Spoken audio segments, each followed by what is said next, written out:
Hello दोस्तों, राधे राधे। स्वागत है आपका मेरी चैनल अनुपम कथाएं में। गंगा जन्म कथा पार्ट 2।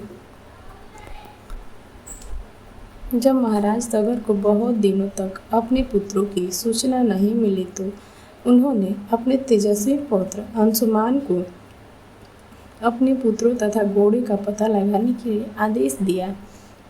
वीर अंशुमान शास्त्रों से सुसज्जित होकर उसी मार्ग से पाताल की ओर चल पड़े जिसे उनके चाचाओं ने बनाया था। मार्ग में जो भी पूजनीय ऋषि मुनि मिले उनका यथोचित सम्मान करके अपने लक्ष्य के विषय में पूछता हुआ उस स्थान तक पहुंच गया जहां पर उनके चाचाओं के भस्मीभूत शरीर की राख पड़ी थी और पास ही यज्ञ का घोड़ा चल रहा था। अपने चाचाओं की भस्मीभूत शरीर को देखकर उसे बहुत दुख हुआ। उसने उनका तर्पण करने के लिए जलाशय की खोज की, किंतु उसे कहीं जलाशय दिखाई नहीं पड़ा। तभी उसकी दृष्टि उनके चाचा के मामा पर पड़ी।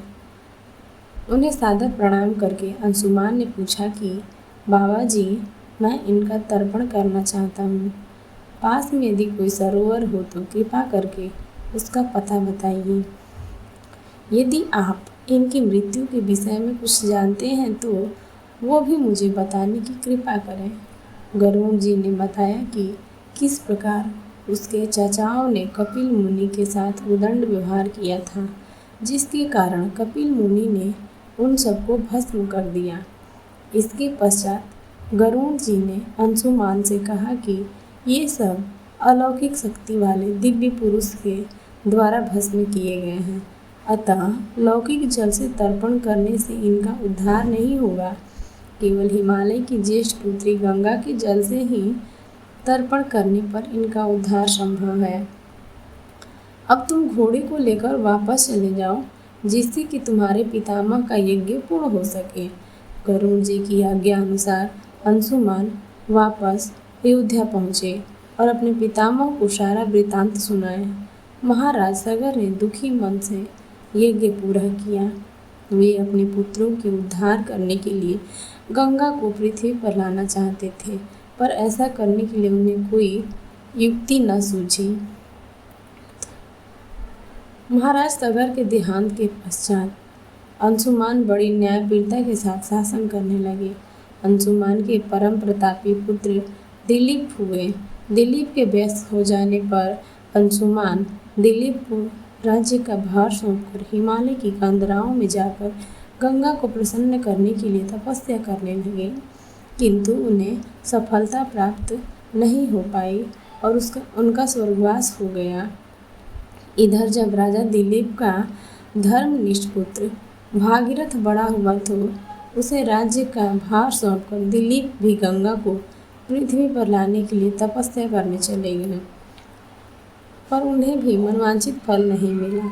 भागीरथ बड़े प्रजावत्सल नरेश थे, किंतु उनकी कोई संतान नहीं हुई। इस पर वे अपने राज्य का भार मंत्रियों को सौंपकर स्वयं गंगा अवतरण के लिए गोकर्ण नामक तीर्थ पर जाकर कठोर तपस्या करने लगे।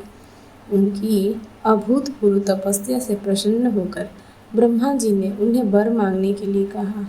भागीरथ ने ब्रह्मा जी से कहा कि हे प्रभु, यदि आप मुझ पर प्रसन्न हैं तो मुझे यह वर दीजिए कि सगर के पुत्रों को मेरे प्रयत्नों से गंगा का जल प्राप्त हो, जिससे कि उनका उद्धार हो सके।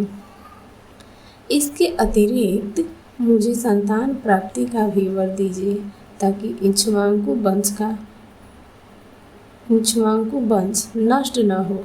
ब्रह्मा जी ने कहा कि संतान का मनोरथ तो शीघ्र ही पूर्ण होगा, किंतु तुम्हारे मांगे गए प्रथम वरदान को देने में कठिनाई है।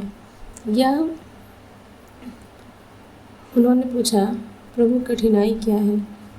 यह है कि तो ब्रह्मा जी ने बोला कि कठिनाई ये है कि गंगा जी की वेग के साथ पृथ्वी पर अवतरित होंगी तो उनके वेग को पृथ्वी संभाल नहीं सकेंगी। गंगा जी के वेग को संभालने की क्षमता महादेव जी के अतिरिक्त किसी में भी नहीं है, इसके लिए तुम्हें महादेव जी को प्रसन्न करना होगा। इतना कहकर ब्रह्मा जी अपने लोक चले गए। भागीरथ ने साहस नहीं छोड़ा।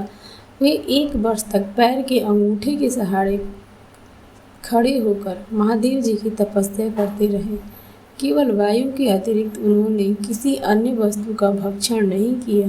अतः अंत में इस महान भक्ति से प्रसन्न होकर महादेव जी ने भी भागीरथ को दर्शन देकर कहा कि हे भक्त श्रेष्ठ, हम तेरी मनोकामना पूरी करने के लिए गंगा जी को अपने मस्तक पर धारण करेंगे। इसकी सूचना पाकर विवश होकर गंगा जी को सुरलोक का परित्याग करना पड़ा। उस समय से वे सुरलोक से कहीं जाना नहीं चाहती थी, स्वर्लोक से कहीं जाना नहीं चाहती थी। इसके लिए यह विचार करके कि मैं अपने प्रचंड वेग से शिव जी को बहाकर पाताल लोक ले जाऊंगी, वे भयानक वेग से शिव जी के सिर पर अवतरित हुई। गंगा के इस वेगपूर्ण अवतरण से उनका अहंकार शिव जी ने छुपा रखा, शिव जी से छुपा न रहा। महादेव जी ने गंगा की वेगवती धाराओं को अपने जटाजूट में उलझा लिया। गंगा जी अपने समस्त प्रयत्नों के बाद भी महादेव जी के जटाओं से बाहर न निकल सकी।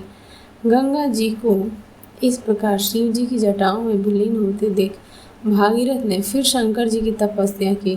भागीरथ की इस तपस्या से प्रसन्न होकर भगवान शंकर ने गंगा जी को हिमालय पर्वत पर स्थित बिंदुसर में छोड़ा।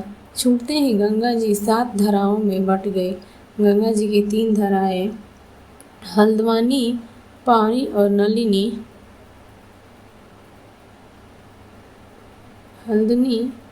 नलिनी पूर्ण की ओर प्रवाहित हुई। सुचक्षु, सीता और सिंधु नाम की 3 धाराएं पश्चिम की ओर बही और 7वीं धारा महाराज भागीरथ के पीछे पीछे चली। जिधर जिधर भागीरथ जाते थे उधर उधर ही गंगा जी जाती थी।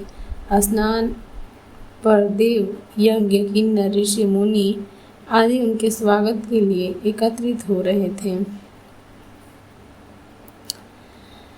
स्थान स्थान पर देव, यक्ष, किन्नर, मुनि आदि उनके स्वागत के लिए एकत्रित हो रहे थे। जो भी उस जल का स्पर्श करता था भव बाधाओं से मुक्त हो जाता था। चलते चलते उस स्थान पर पहुंची जहाँ ऋषि जहन्नुम यज्ञ कर रहे थे। गंगा जी अपने वेग के उनके यज्ञशाला को संपूर्ण सामग्री के साथ भाग कर ले जाने लगे। इससे ऋषि को बहुत क्रोध आया। उन्होंने क्रुद्ध होकर गंगा का सारा जल पी लिया। यह देखकर समस्त ऋषि मुनियों को बड़ा विस्मय हुआ और वे गंगा जी को मुक्त करने के लिए उनकी स्तुति करने लगे। उनकी स्तुति से प्रसन्न होकर जहन्नुम ऋषि ने गंगा जी को अपने कानों से निकाल दिया और उन्हें अपनी पुत्री के रूप में स्वीकार कर लिया। तब से गंगा जाह्नवी कहलाने लगी।